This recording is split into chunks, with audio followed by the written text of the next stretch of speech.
Coffee chocolate. 2 টাকার coffee chocolate বেচবো আমি 2000। তোমার ভাল লাগলি কেন, তুমি না লাগলি বাবা যাও, তাতে আমার কিছু যায় আসে না।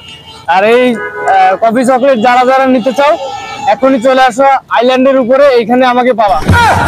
এই কফি চকলেট 2000, কফি চকলেট 2000। হিরে রাহাত ভাই, আপনি এখানে আইল্যান্ডের উপরে আবার দেখি চকলেটও বিক্রি করেন। এই তো নয়ন, কেমন আছো তুমি? ভালো আছো?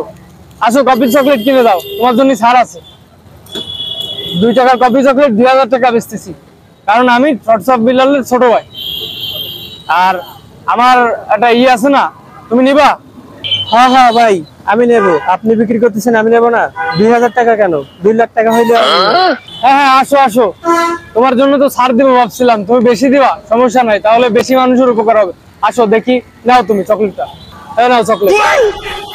আর দাও, তুমি যা দিবা দাও। কি নয়, তুমি পুরো মানি ব্যাগটাই দিয়ে দিলা?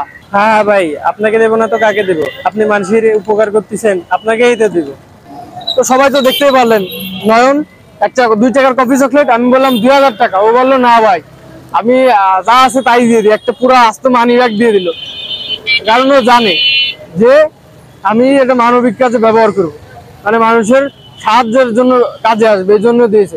তো এরকম ভাবেই হোয়াটসঅ্যাপ বিলালে একটা বই 1000 টাকা করে সেল করতেছে, 1 লাখ টাকা করে সেল করলে ওটা মানুষের কাজের জন্য, মানুষের অসহায় মানুষের উপকারের জন্য ব্যবহার করবে, এই জন্য মানুষ আস্থা রেখে ওটা কিনতেছে বা যাই করতেছে। কিন্তু মানুষের পিছনে লাগা অভ্যাসটা এটা বাদ দেন। বাংলাদেশের মানুষের একটা অভ্যাস হয়ে গেছে যে যেই ভালো কিছু করবে নিজে তো করবে না, তার বঙ্গায় লাগতে হবে, যে উপরে উপরে উঠে যাচ্ছে ওকে টান দিয়ে নামাইতে হবে। যদি কথাগুলো ভালো লাগে ভালো লাগান, আর নাহলে 2 টাকার কফি চকলেট কিনে নিয়ে যায়, পারলে একটা মানি ব্যাগ দিন, ভালো হয়।